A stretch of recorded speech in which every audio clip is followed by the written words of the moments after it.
Welcome to this week's Quantum Alignment Show. I am feeling a little bit weird to say that I'm excited to talk about fear, but I am excited to talk about fear. I'm excited to talk about it because I want to revisit it and reframe it a little bit. This is actually, I actually got initiated by a manifestor a couple days ago. Camille, one of my manifestor friends slash the creative genius who is behind our 2019 Human Design Evolution Guide, Camille, said to me, "Oh, can you find those slides with the positive aspects of the spleen gates again?" And I was like, "Did we do that?" and I thought, well, if she said it, then I must have done it. And I went on this long quest, and I couldn't find those slides anywhere. You probably know where they are, Cindy. I couldn't find them. And then I thought, well, okay, maybe it's time to go back and talk about the positive aspects of fear and the spleen. We talk a lot in human design, at least, not always, but in human design, we talk a lot about the quote-unquote negative aspects of the gate. And we talk about the not self expression of the gates, the low aspects of the gates, and the centers and the types and everything. So before we get started, I want to just review what I think is a really important thing that is good to give attention to and information about. If you think of the human design chart as a cross-cultural or cross-belief system catalog of archetypes, which is really what it is, it's just core human characteristics or traits or archetypes that come from a lot of different cultural backgrounds. We have sort of a Judaic background, which is, also the foundation for a Christian background. We've got Hindu background. We've got Chinese background. We've got, I have to go through and review all that. Is that everything? I think I'm missing one. We've got astrology and Vedic astrology. We've got a whole bunch of different archetypes that sort of all rolled up into one into the chart. And the chart itself is just kind of a catalog of all the potential ways that the human story can get lived out or be lived out. You always have choice in how you live out the archetypes in your chart. You will have defined aspects in your chart. That's the things that's colored in. Those are defined themes, consistent themes that you're going to be more likely to explore and play with over the course of your life. And within that sort of limitation, and it's limitation not in a negative way, it's just sort of the definition of who you are, because what's colored in your chart is more the authentic expression of who you are, or the consistent themes that you play with in the authentic expression of who you are. Within those themes, you always have the choice with awareness to live out the low, what I'll call the low expression or the high expression, or the maybe more painful expression and the more optimal expression. Same thing is true for everything that's open or white in your chart, except that whatever's open and white, you have a lot more variability around it because you're going to be experiencing that energy in a lot of different ways from a lot of different people. So you have the opportunity to experience those archetypes with a lot more variability, and because ultimately you're kind of collecting experiences from other people's energies over time, you have a little bit more choice in that openness because you're going to have more variability in what you experience in that openness. Either way, the chart itself gives us kind of a guideline of what's possible, and it has, as I said, a whole spectrum of how you could be expressing that chart. And that means that when we explore the more painful elements in the chart, and any element in the chart can be painful if you're not understanding it, if you're not using that energy in a way that supports you. Anything in the chart, even joy, which is in the gate 58, can be a quote-unquote negative energy. We talk a lot about that part, and I think part of why we talk about the quote-unquote negative part is I think we like it. Our culture likes bad news, right? We get excited about bad news to a certain degree. And we don't talk a lot about potential and possibility. And I think we keep ourselves from talking about potential and possibility sometimes because we have fear. And we have fear that if we have hope, or we start thinking things that are awesome and amazing are possible for us, we protect ourselves against disappointment or we judge ourselves for maybe being ungrounded and dreamy. We don't love possibility as much as we like doom. I invite you this week to explore that. If that's a theme going on in your life, even in more insidious and in subtle ways, explore that. Let's pay attention to the conversations that you have with other people, and really listen carefully. How much of the conversation is about, wow, what else is possible? Or how much of the conversation is about, yeah, there's this thing happening that's terrible and this thing happening that's awful. And oh, yes, this thing is great, but listen to it, because it might give you some clues as to why perhaps you might not be allowing yourself to dream bigger, to have hope, to be inspired around what else might be possible for your life as well. So in today's revisitation of the spleen, I thought, okay, I'm going to go through the fear gates of the spleen. Everybody gets excited about the fear gates of the spleen. And when we look at that, we're like, oh, that makes so much sense. That's why I'm stuck. But we forget sometimes to look at what's the real blessing of the fear and what's the real purpose of the gate. Those gates are not designed to keep you stuck and paralyzed in fear. Those gates carry archetypes, and the fear part sometimes is not the highest expression of the archetype. So we're going to explore a little bit, what are the higher expressions or the optimal expressions of those archetypes, both in a more linear way, more practical, grounded way, and also we're going to look a little bit at the spiritual potential of what these gates mean. This will be kind of a good follow-up for last week's class. Last week I talked about intuition, and certainly the spleen plays a role in your intuition. And it's kind of leading up to next week's Quantum Alignment Show. Next week in the Quantum Alignment Show, I want to talk about a topic that, talk about bad news, right? A topic that I kind of get excited about just because I think there's a lot of answers in this topic that we don't recognize until we really think about it. We're going to talk about burnout. And so it makes sense that we go from fear and paralysis today into burnout next week, all with a positive and happy inspired spin. So don't panic. Joy. It is. It's going to be joyful burnout. There's a secret that burnout brings you. So we're going to have fun with both. All right. Without further ado, I should probably be quiet and get started on the show, right? Okay. We are going to be talking today about courage revisited, which, by the way, is the positive aspect of the spleen. The spleen gives us a pulse of fear. It also is a place where when we understand what that fear pulse is communicating to us, it gives us courage and the right timing for courage. When we look at the human design chart, and we look at it in the context, first of all, of the Hindu chakra system, what we know is that the spleen center and the emotional solar plexus, which is the triangle that matches the spleen on the other side of the chart, both are part of the solar plexus chakra in the Hindu chakra system. The Hindu chakra system, or the 7 centers of the Hindu chakra system, actually split in 1781 according to human design, giving us 9 centers versus 7. The heart chakra split into the G and the will center, which is the diamond and then the little triangle to the right. The solar plexus chakra split into the spleen center and the solar plexus chakra. This was a really important split because it actually sets us up for the next phase in human evolution, which we are actually in the midst of experiencing right now, that moves us into a new expression of human, or being human. I like to call it human 2.0, or actually I really like to refer to it as quantum human. In the new configuration of the energy field that we are all moving towards as human beings, in this new energy, we actually are shifting our place of awareness, and we are shifting the source of some of our creative energy.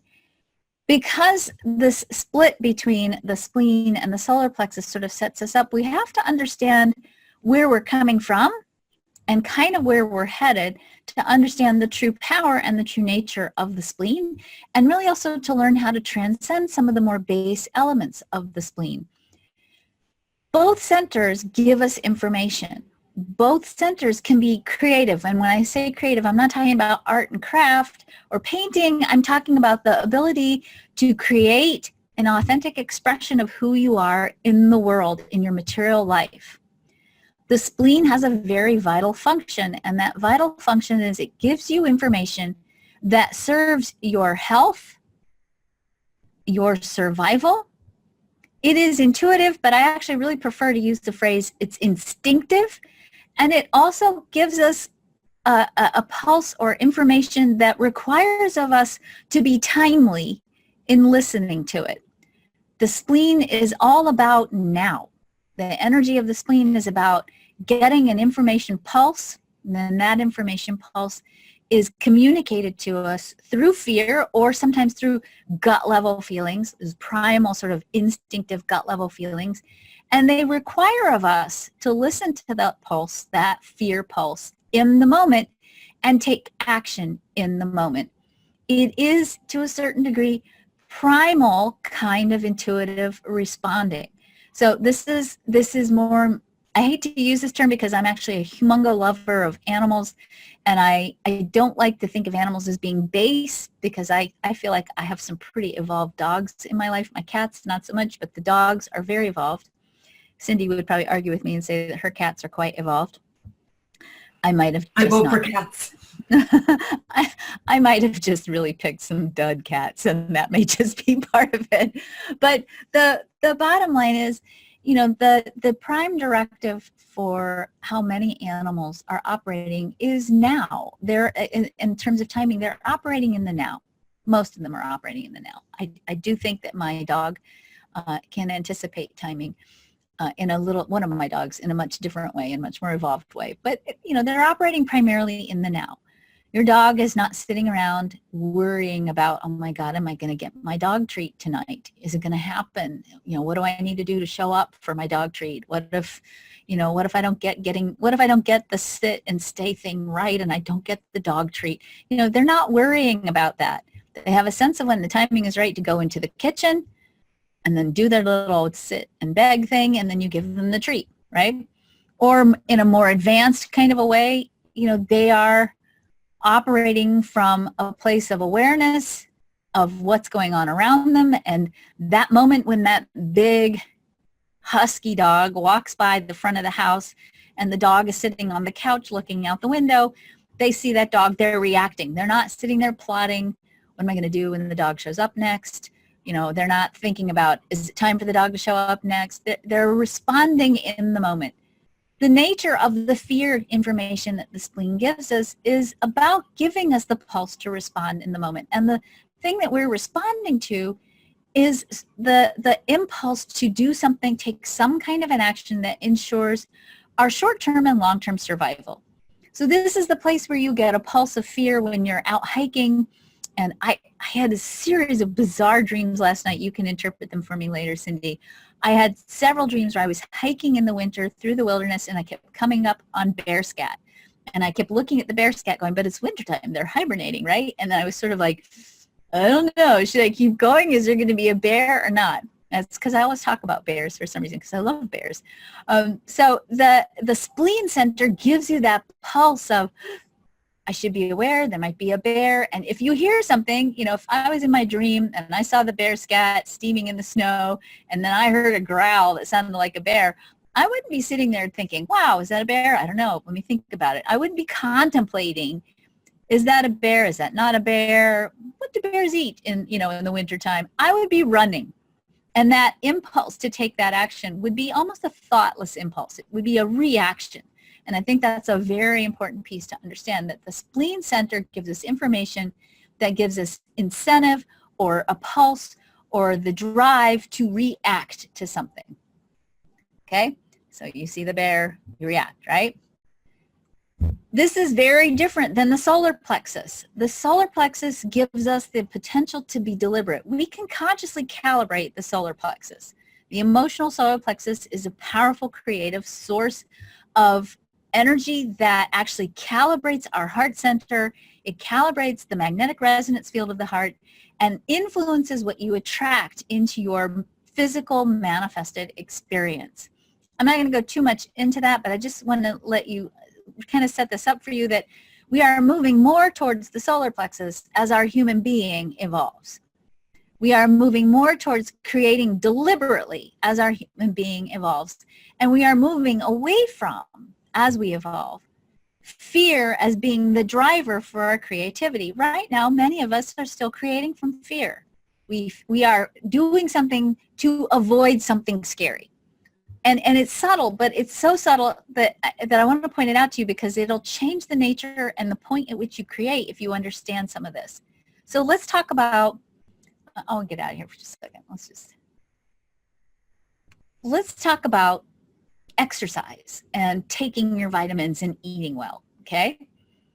There is a very different point of creation between consciously calibrating and amping up your emotional energy around the intention to be vital and healthy, and consequently taking right action to make yourself vital and healthy, versus going to the gym and eating healthy and working out because you're afraid you're going to get sick, or you're trying to prevent something terrible like cancer or some degenerative disease. It's subtle, okay? It's subtle, but it's a totally different drive when we're creating out of deliberately harnessing emotional energy. And it's subtle because it gives us more control when we're being deliberate versus creating out of fear. When we create out of fear, we're actually creating from a place that's reactive. And it doesn't have the same quality of engagement and ultimately even the same potential for sustainability when we're creating in a reactive way versus a deliberate way. And I'm not making this up. This is just the nature of how these two centers work in the chart. The solar plexus, when you're creating with deliberation, the solar plexus has a greater ability to access energy that's sustainable because it can endure over time, whereas the spleen, because it's in the moment and it is reactive, and it is designed to only give you a pulse of action in the moment, it is not sustainable. You can't sustain fear over time. If you do, and this is leading to next week, you will burn out. You'll fry your adrenals. You'll go into a chronic state of low-grade stress. Your cortisol levels will go up. And not only that, you'll decrease your dopamine, you'll decrease your serotonin, and your creativity goes down. You actually become less creative when you're creating from a place of fear versus when you're consciously harnessing your ability to be deliberate. All right. Here's where it gets a little bit more interesting for human beings. We aren't animals, purely animals anymore. There is a very big difference in the configuration of a human being versus a mammal. Mammals have a different chart than human beings. Only human beings have human charts. Mammals do not have an emotional solar plexus. And before you start sending me emails about, what do you mean my dog has feelings? Yes, your dog, I will agree, your dog has feelings, but those are feelings of caring and maybe other drivers, but they don't have the ability to consciously harness their emotional energy to create what they want in their life in the same way that a human being can. And that's different than feelings. And I think we get very confused in the solar plexus when we start talking about feelings. The solar plexus isn't really about feelings. It's about emotional frequency of creative energies. Again, that's a whole nother quantum alignment show. I've done it a couple of times. I'm certainly, as we move towards February, and we're going to talk about the power of the heart because it's Valentine's Day, we'll talk some more about activating your quantum heart and consciously using your solar plexus to create from the heart. Because we're more complicated than animals and because we don't operate just out of instinct, we have options in our creative capacity. And our minds are more complex, and our ability to process the world is very, very different. And because we're in the middle of an evolution, so things are always messy when we're evolving. Many of us have the potential to get lost or stuck in our instinctive splenic energy and to get afraid of things that are not life-threatening because of the way the spleen is configured. And because fear, especially when you don't move through it with action, if you don't move through it with action, you get paralyzed in it. It's very easy for human beings to get stuck in a low-grade stress / adrenaline / fear response around things like doing something new or things like being afraid that you're going to repeat the same mistake, which is not necessarily deadly because you're already here. You already survived it once. You're not going to die from doing it twice. We can be afraid of failing things like your business, or things like a math exam, or things like taking a certification test, or things like giving a presentation at your new job. You can be afraid of things not being perfect and get stuck or paralyzed in the fear of imperfection.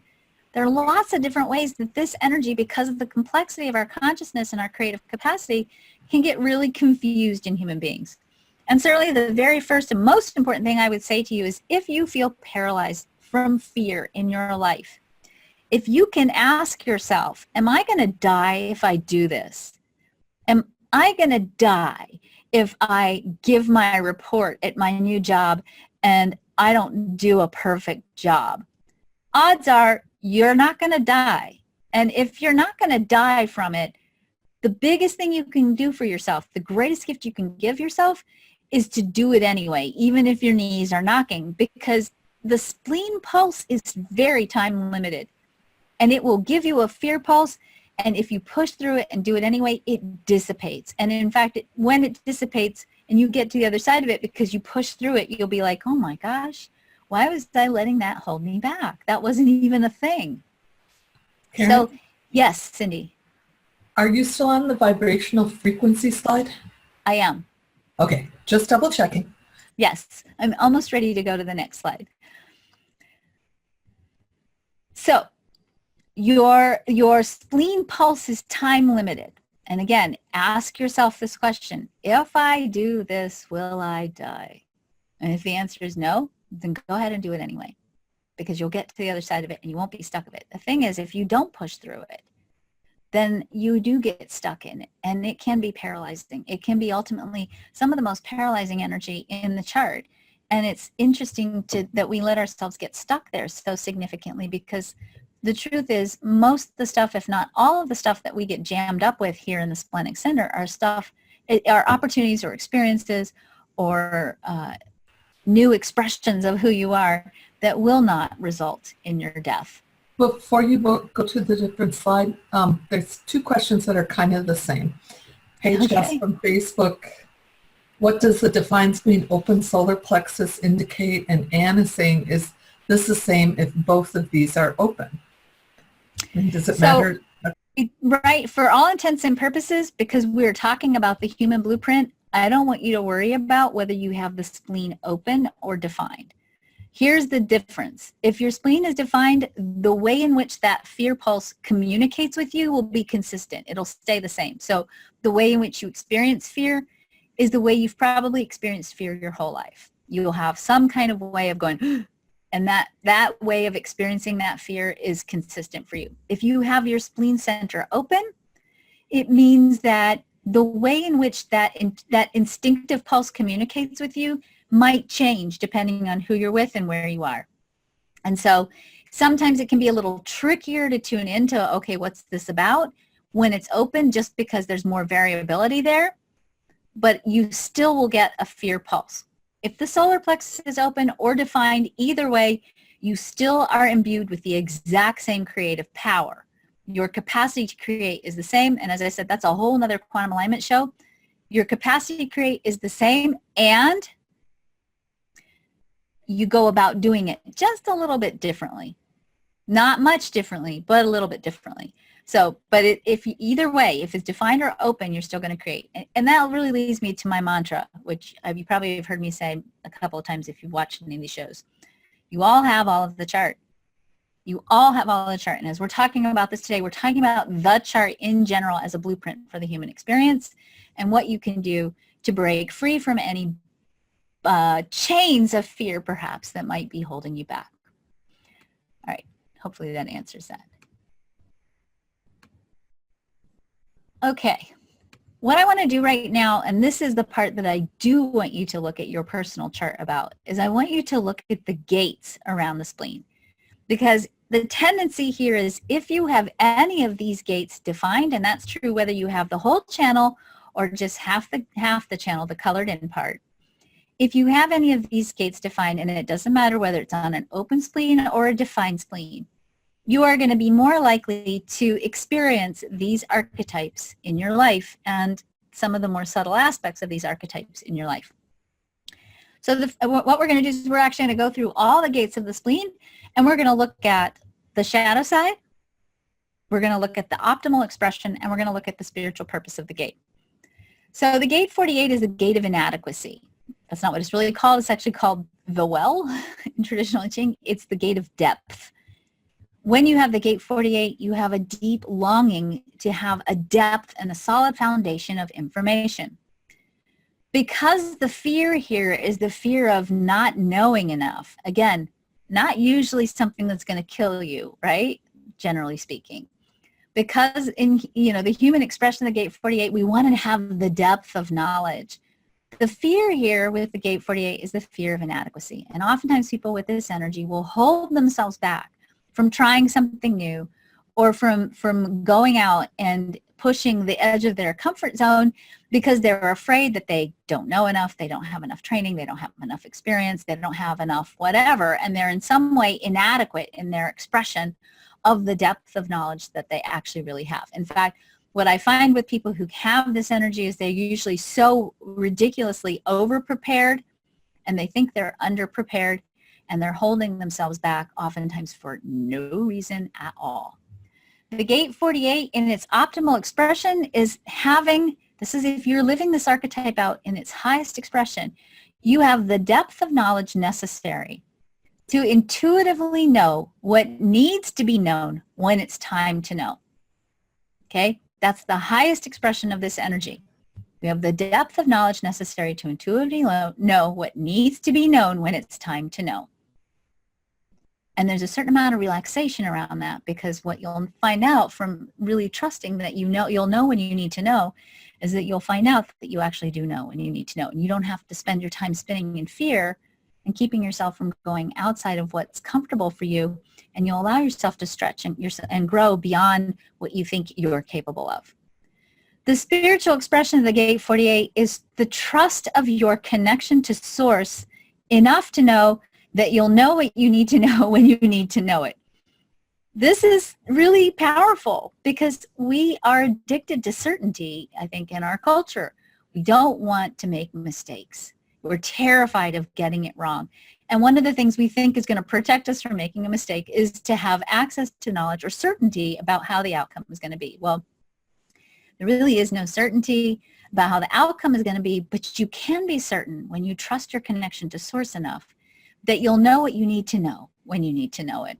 And it doesn't require panicking and overtraining and overstudying and jamming yourself so full of information that you don't have time to go experiment and explore and experience all the other things that life has to bring you because the fear keeps you stuck. Oops. The gate 57 is actually one of the most psychic or intuitive gates in the human design chart. People with the 57 oftentimes have what we call knowingness. They know that they know. They don't know how that they know, but they know. And oftentimes that knowingness in the gate 57 is about knowing the future. When you have the gate 57, you know things about the future. And you don't know how you know that you know, but you know. There's a fear in the gate 57, because it's splenic, that is about being afraid of the future. And so sometimes people with this energy will really hold back from moving forward in their life because they're afraid of what might happen. They're afraid of the future. In the optimal expression of the gate 57, we see the intuitive awareness of knowing the right timing for perfect expression, the right timing for collaboration, and or the right timing for internal alignment. And the reason why this has a couple of things here is when we look at this particular gate, yes, it has the potential to connect either with the 20, and that 20 gives it the potential to know when it's the right time to collaborate, to the 10, which is to know when it is the right time to express perfection. And then, of course, connecting here to the 34, which connects it down to the sacral, which is knowing the right timing for internal alignment with life force. Okay? It's internal alignment with life force.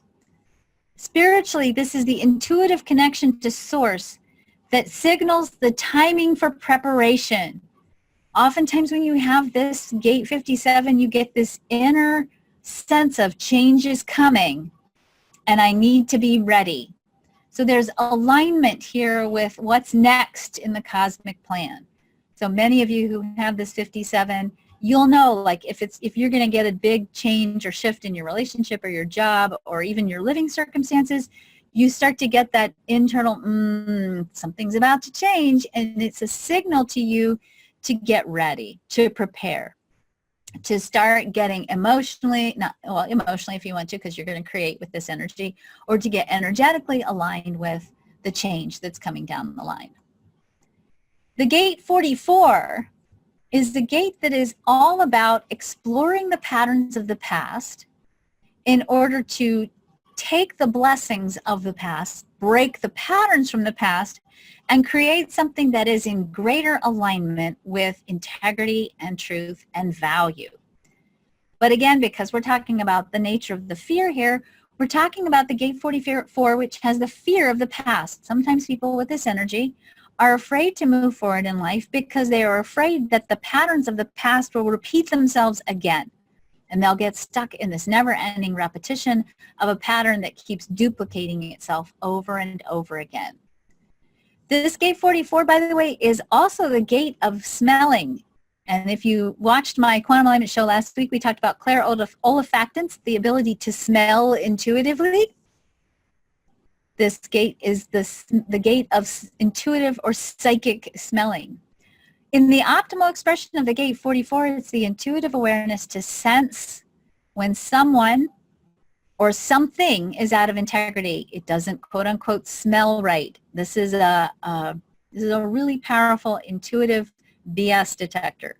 It's like, you don't know why, you don't know how you know that you know, but sometimes when you have this energy, you can smell a rat, or you can smell when something's off. It just doesn't feel right, right?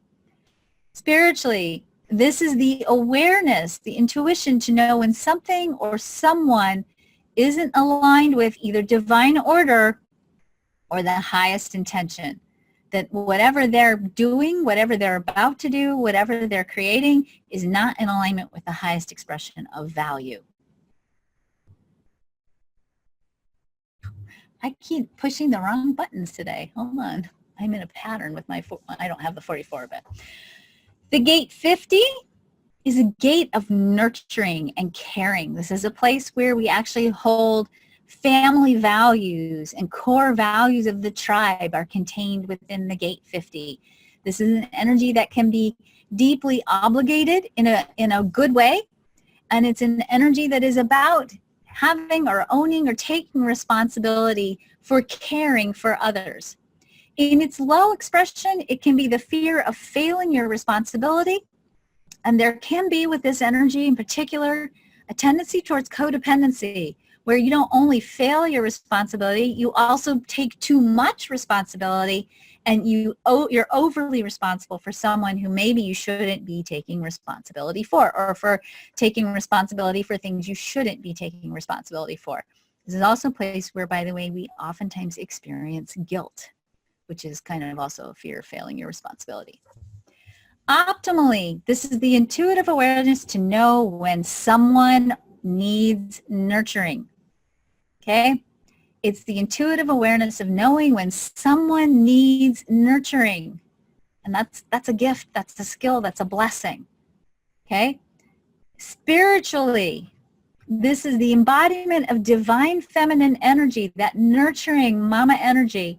And it's the intuition to know when to realign action with love. Now, I want you to understand that I use love with a capital L. And when I talk about love, that doesn't mean self-sacrifice. That doesn't mean martyrdom or codependency. I'm talking about the value of love. And sometimes the value of love says, I love you so much that I'm setting a boundary here because I believe in your capability enough to hold you responsible and accountable for your own actions. Okay? So sometimes love is a boundary. It's not just giving and nurturing.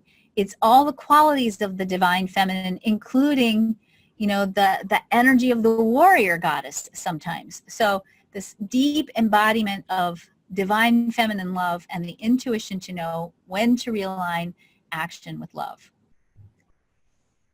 The gate 32 is part of a channel that's actually usually associated with business and business success. And I think it's really profound and quite beautiful that the energy for business and business success is also the energy for divine inspiration. And that business itself, when we look at it, is not just the act of creating value on the material plane, i.e. money and services. It's also the place where through the creation of value in the world, we serve the divine. In a much more grounded and practical way, the gate 32 is often the fear of failing. We get business ideas or other ideas in the gate 54 down in the root center. We get divine inspiration down there. And then it moves up into the 32, which is sometimes called ambition.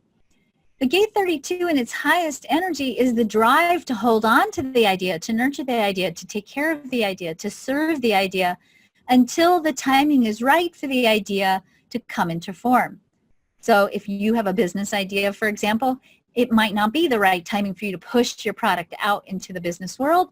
Maybe before you do that, you have to lay the foundation for the idea. You got to talk about it, write about it, build a website about it, do some videos about it. And then when the timing is right, people will then show you, and intuitively, if you have the gate 32, you'll know when it's time to start launching the business in the way that actually begins the process of generating value. But again, from the splenic perspective, when we're looking at the fears, this is the fear of failure.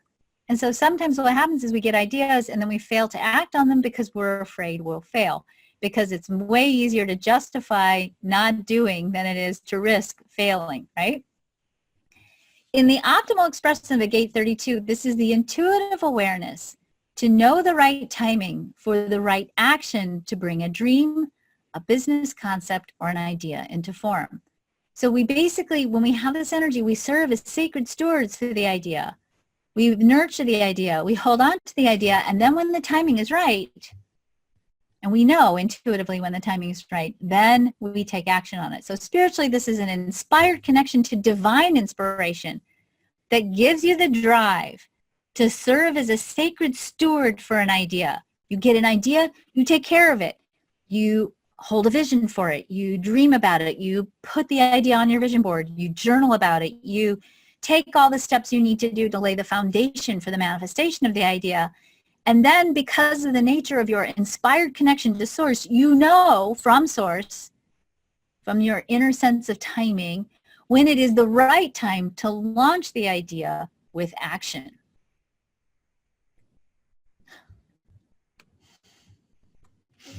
I seem to really be in love with the wrong button today.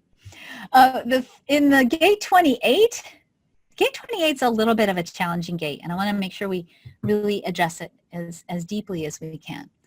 The gate 28 is oftentimes called the fear that life has no meaning. And what we oftentimes will see with this gate is that people with this gate struggle. And so, in fact, sometimes we call it the gate of struggle. I personally like to call it the gate of adventure or the gate of challenge. There is struggle here in the 28. You need to struggle with this 28, and I'll explain to you why. People with this energy are designed to struggle with ideas, concepts, with life experience, etc., because it's through their struggle, through their own adventure with whatever energy they're struggling with, that they discover what's truly valuable in life. We are designed, by design, this is in the chart for all of us, we are designed to grow from struggle. I want you to really hear me carefully, because I am not saying the word suffering. I am saying the word struggle. Those two words don't even rhyme, okay? We're not talking about suffering. There's no gate of suffering in the chart. We suffer when we resist the struggle, or we suffer when we judge the struggle. Okay, if you're struggling and you judge yourself because you think you're struggling because you're screwing up or you're not getting it right or you're dumb or whatever you start telling yourself, that's not what the purpose of this energy is for. This energy is what we call mutative energy in the chart. It's energy that's about serving the leading edge of evolution. And evolution by nature has struggle in it, and it needs to have struggle in it. We need to struggle to prove whether a mutation is adaptive or not.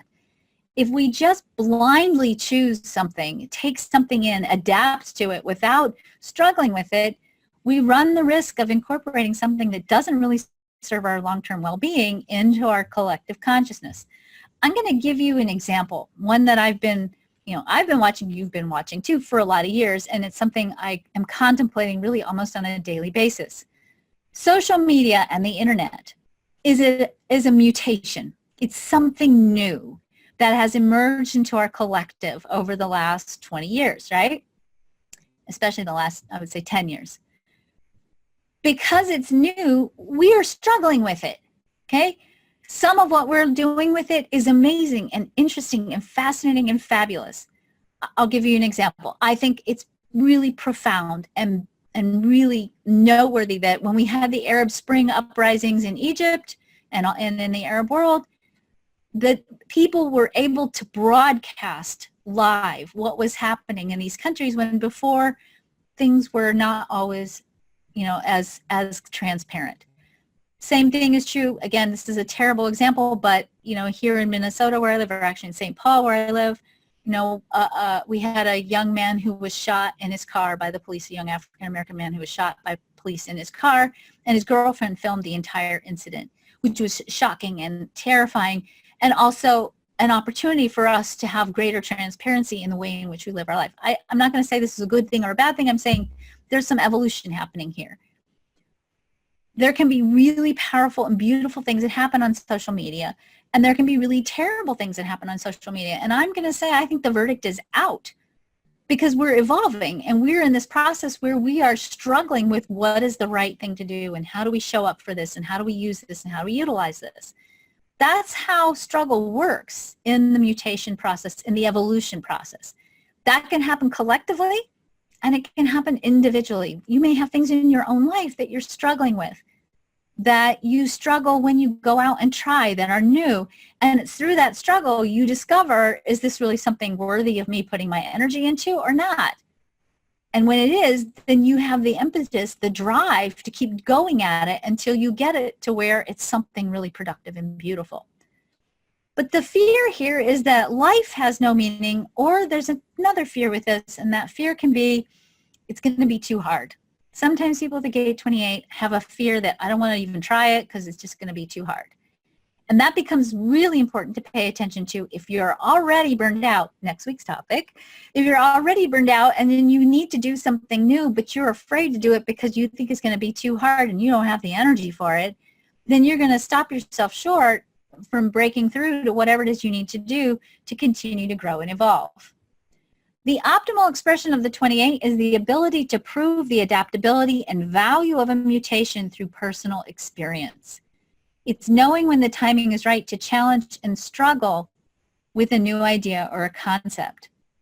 Spiritually, this is about serving the leading edge of shift in human evolution and knowing the right time to experiment with new ideas and consciousness for the sake of expanding possibility for the higher good and laying the foundation of new global consciousness and evolutionary cycles. If you have this gate defined in your chart, you are a cosmic revolutionary. And your struggles might feel personal, and they are, but they're also struggles that ultimately, from your experience, you add to a greater understanding for humanity. So thank you. Last but definitely not least, we talk about the gate 18, the gate of perfectionism. The gate 18 has an intuition to know when patterns are not correct. This is part of logic. Logic is all about understanding patterns and aligning patterns and correcting patterns so that we have the optimal expression of a pattern in order for us to be able to rely on the pattern so that we can predict the future. The scientific method, the method that we use for experimenting and proving whether something is scientifically valid or not, is in the logical circuitry. It's part of logic. Scientific methodology is about doing something enough times to statistically prove that the pattern is relatively consistent through all these different duplications of the same process, right?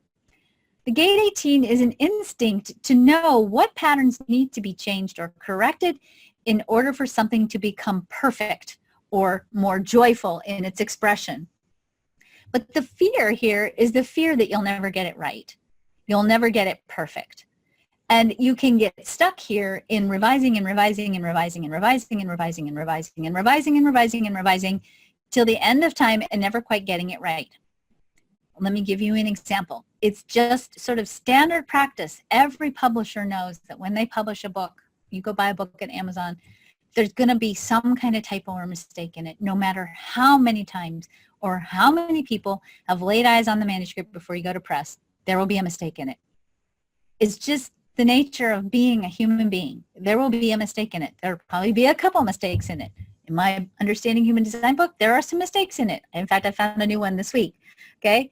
And I've looked at this book now since 2012, and actually way before because I wrote it. So I was looking at it before it got published. Right. And it's there, and it's a content error. So there will be mistakes, and you will miss them sometimes, unless you have the Gate 18, where you might find every single mistake over and over and over and over and over and over and over and over and over and over and over again.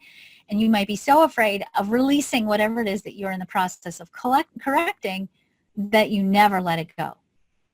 And you struggle to do the perfected expression. There's a place of balance here with this. So optimally, the Gate 18 is the intuitive awareness to know if the pattern is correct or it needs alignment. It's also the intuitive awareness to know when it's okay to let it go and just let it go out and be in the world anyway. Spiritually, this is the ability to discern without personal judgment in relationship to higher concerns, correcting something for the greater good, and to create a deeper expression, a higher expression of joy. Now, let's talk about the only way through the fear of the spleen. I know I've said this before, but I just want to say it again because this is what I really want you to walk away with. Feel the fear and do it anyway, okay?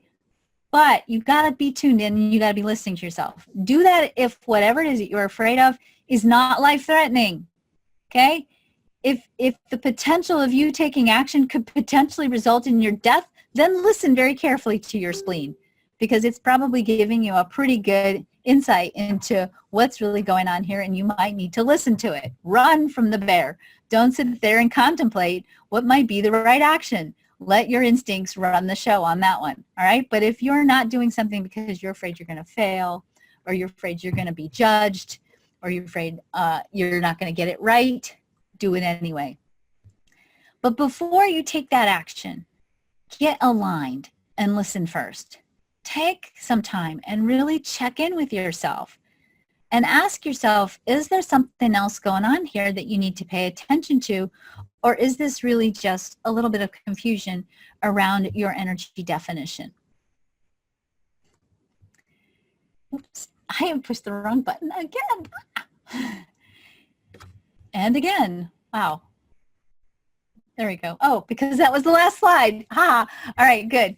So get aligned to listen first. Feel the fear, do anyway, get aligned and listen first. Ha! All right, I want to take a little bit of time here because I did finish up early, which I was hoping to do because I really want to take questions on this because this is usually a topic people have a lot of questions on. And just there are questions. Guys, I think. So okay. Let's go. I'm going back, and I'll go back and forth between Facebook. I'm going to the front. Okay. Oh, let's see. Okay. Okay. BB says, is experiencing fear consistently the same as the same kind of fears? I'm not sure I'm understand the question. Okay. BB will have to write something else. Rachel says, I have the gate 27 defined. Does that mean I could be attracted to a codependent people since people with the gate 50 would complete this channel? Totally. Totally. Or you could be attracted to someone who brings you sweet, juicy love, and that's nice too. Chris, if you're on Zoom, if you go down to the bottom of your Zoom page where it says chat, there's like a little thought bubble. And if you roll your cursor over it. The same place he put that question. Yeah, put your question there. Duh. Okay, yeah, BB says, i.e. the person experiences the same fear over and over and over. Yes and no. It's weird. I mean, I would say an instinct, survival-based fear thing, like run from the bear thing, that run from the bear thing, you follow that. That's going to be a one-time pulse. You're not going to sit there and be afraid of the bear today, tomorrow. You're not going to contemplate it. You're not going to dream about it later. That's going to be a one-time pulse. Take action and go. If you are really stuck in the fear, then it's going to be more a paralyzing energy that you will sort of fear. You'll feel it on an ongoing basis. You won't be in the panic of it necessarily. Sometimes you can be. It's more like you'll go to just a low-grade stress response around it that's fear-based. And that low-grade stress response then becomes sort of the fear pulse over time. If you're experiencing fear over time, I would really check in with that, because this spleen is not designed to sustain fear over time. This energy is connected to the root center, the adrenaline energy. Hold on a second. I have to handle this.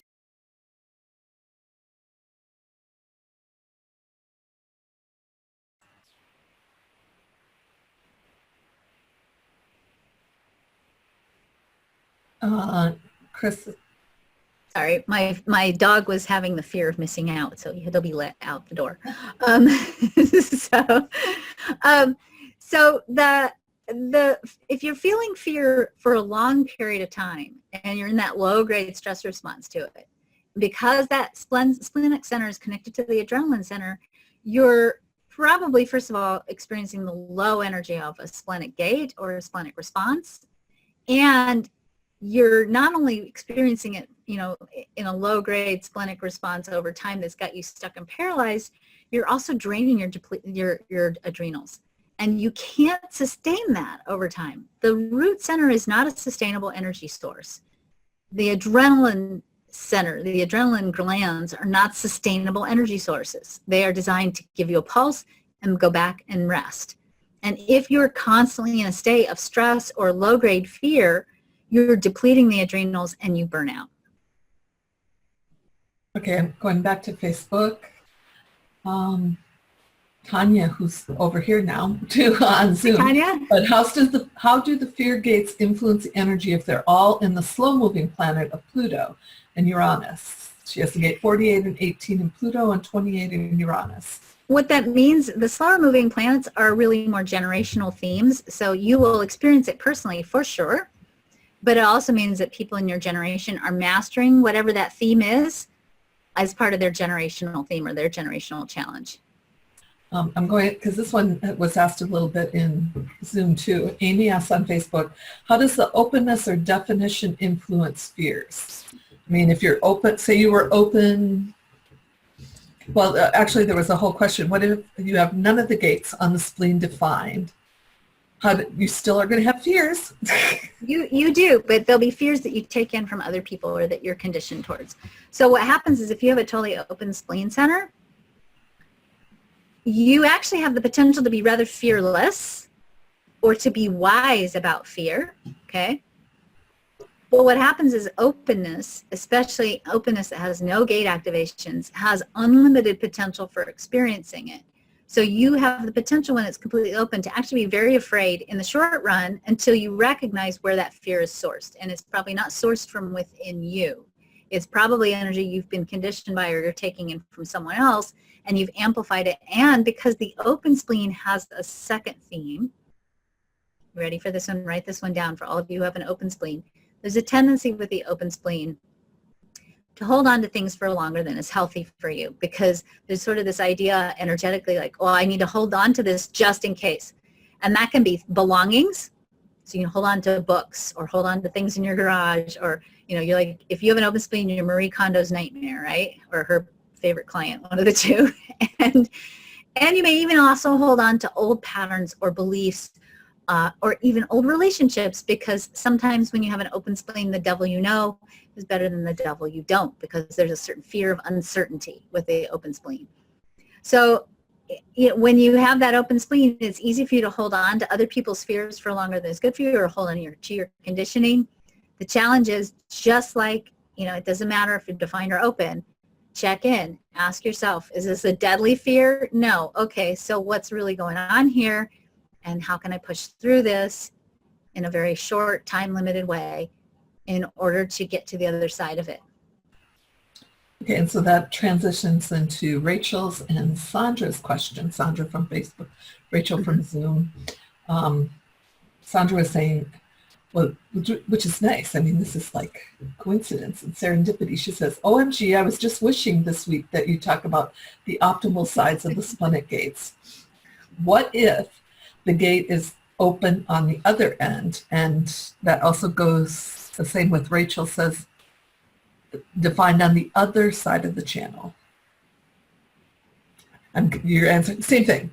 What if it's, you have a splenic gate, but it's open on the other end? Okay, so if you just have the gate and you have you don't have the whole channel, what that means is that you're probably always going to be attracted to people who bring you the other gate. And in the context of that relationship, that theme, whatever that theme is in that gate, will get activated and explored in your relationship. So here's how that might look. I have the gate 16, the gate of enthusiasm, comes off the throat, points towards the gate 48, the gate of depth, the depth of knowledge, the depth of experience, the depth of understanding. In my relationships, actually I'm married to somebody who has the gate 48, the gift that he brings me is he has the depth of knowledge. And he tempers my enthusiasm and kind of makes me do my homework, because I can't just go upstairs and say, hey, let's go do this. He's going to want to know why and what did I study and where did I learn this and what book was that in and what page was that on. And so he wants me to do my homework basically before we take any kind of joint action together in our relationship. Now, I'm not going to lie and say that as a manifesting generator, sometimes I struggle with that. I do. The other side of that is that with his 48, with his depth of knowledge, and this man is the smartest human being I have ever met in my life. He knows everything. And if he doesn't know it, he has a library that is so big, he has an open spleen, Marie Kondo would die in his library. There's way more than 36 or 35 books in there. There's hundreds of thousands of books in his library. He can get so lost in his analysis that he fails to take action. So my 16, the other side of that, causes him to go do things that he wouldn't normally do when he doesn't feel ready, and causes him to discover that he's way more ready than he realizes once he goes and does it. He sees, oh, I already have the skill set for this. I just didn't realize it. So this becomes a theme in our relationship where we explore the depth and the enthusiasm and how those two gates play together. So Rachel asks, would EFT be a good option for burned out adrenals and constant stress with anxiety? Yes, and I'm going to talk about this next week. There's more underneath the stress and anxiety and the burned out adrenals, and even there's more underneath what's keeping you paralyzed in the fear of the spleen. And next week we'll look at what are one of the other drivers behind why we hold back and why we burn ourselves out, defending ourselves and taking care of ourselves in unhealthy ways. Yes, absolutely. Mary asks, if the emotional solar plexus is evolving, will the splenic fears diminish? Quite possibly. I mean, I don't know. I can't predict the future, but when I look at what's happening in the chart and how the chart itself is changing, because the chart is changing, what we really see is that the nature of the source of our creative impetus moves from creating out of fear, meaning taking vitamins and stuff because you're afraid you're going to get sick, versus creating in a specific direction with great intention and deliberation. It's a different quality of creativity and a different source of creative energy. And I do think that we will no longer be driven by fear in the same way that we are right now, which I think actually creates greater stability and a greater potential for peace on the planet. I think a lot of what we do out of fear, including fight and have wars. Now I'm watching the time and we're almost at the top of the hour. How many more questions would you, because I can see that there's at least 11 more in Zoom, and I have probably 4 or 5 on Facebook. How many would you like to take? Let's do 4 and 4. Well, and I'll just talk quick. Okay. Sandra on Facebook says, yes to knowing the change is coming. The challenge is holding others off and not being able to explain how you know being rushed. Yes. And going up when you, Sandra on Zoom, I don't know if it's the same Sandra, but when you say you amplify it, are you amplifying and reflecting back to others, or amplifying and you get to keep it all to yourself? It's both. Especially if you have people who have two open centers. If that energy gets stirred up for whatever reason, whether maybe you pick it up at a coffee shop, you can actually start slinging it back and forth in an amplified way. And the key is always to get out of each other's aura and go de-escalate out of the fear and then come back and see if it changes. Okay, back to Facebook. Laura says, how to break through the paralysis when you know you're supposed to be doing something. It feels instinctively right, but you let fear stop you from going after it. Do it anyway. Suggest do it anyway. Okay. And come back to our class next week when we'll look at some of the other drivers that sometimes keep us stuck, like burnout.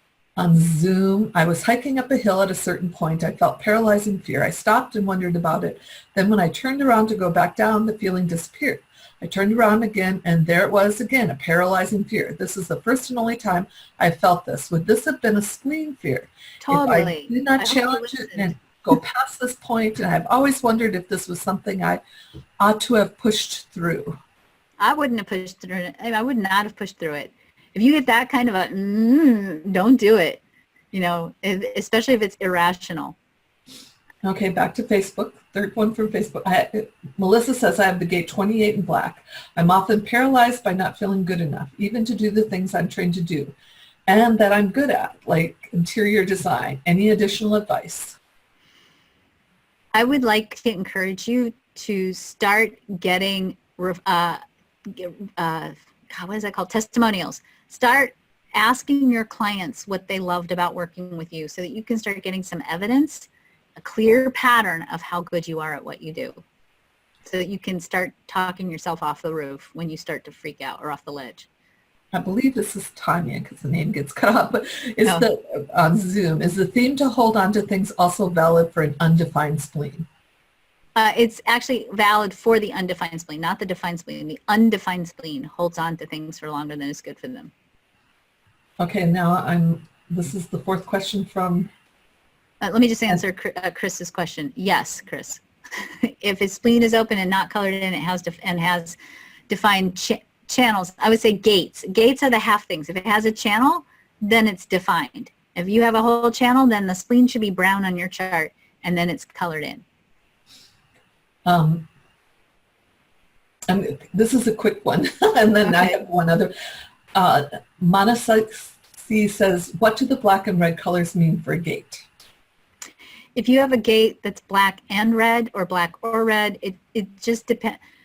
Well, that's not an easy one. Okay, so when you look at your chart, you're going to see on the left-hand side or the right-hand side somewhere the colors, the numbers on the left that are red, and then there's going to be numbers on the right that are black. The numbers are the red are the code for your life story, the life purpose of what your life is about in this incarnation. The colors in the black are the code for your soul's purpose and what your soul is living in this incarnation. The combination of the two, of course, makes you a once-in-a-lifetime unique cosmic event.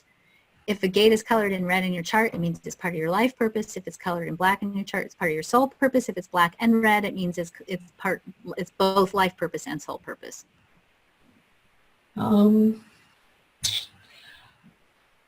Lucy asks on Facebook, how can we overcome the fear to someone who has been abusing you emotionally, mentally, verbally, physically for 30 years? My in-laws. I just decided to stop seeing them, but I've caused an uproar in the family doing so. This is about boundary setting, and this isn't really necessarily a spleen gate. This is a different quality of energy, and what I'm hearing you say is that your spleen has been very clearly telling you, don't do this to yourself anymore. This is not healthy for you. And what I'm hearing you trying to do is to rationalize your decision because you are struggling with the pushback from you setting a boundary. This is really more of a lovability and a self-worth issue than a spleen issue, and I promise we'll talk about that next week. Okay. I think I only had one more question from Facebook. Laura says, I should add open spleen, gate 18 black, 44 checkered, 57 black, not the one that is about paralysis analysis, but do fall into that trap of fear pursuing the thing I built. Pulling the trigger on the launch, for example, might be a perfectionist thing. It's the 18. That's totally the 18. And I need to we have gone through the questions that I saw on Facebook and all the questions that Anne-Marie, yay, she says, finally makes sense about the gates. Thank you so much. You're very welcome. And I want to say thank you to Cindy. Before you guys go, please go check out our brand new website, quantumalignmentsystem.com. We launched yesterday, okay? We launched yesterday, and it's amazing. In particular, go check out our human design specialists. Go play, go experiment, go explore, go see what we've got for you. Have a really wonderful weekend. Take good care of yourselves. Thank you, Cindy, as always, for being my right-hand gal and for running all the questions. Thank you all for joining me today. May you go forth and be fearless, unless you really need to be feared. Like if afraid. If the bear is chasing you, run. But other than that, I like that. I need to be feared. Do not, yeah, I like that. Be feared. Be fierce and feared. And also take good care of yourselves. Next week, we'll talk about burnout, okay? And the message that burnout gives you and why you actually start burning out when you're 9 years old, okay? That's what we're going to talk about next week and what you can do to overcome burnout. Have a great week. I will talk to you soon. Bye, Cindy. Bye, everyone.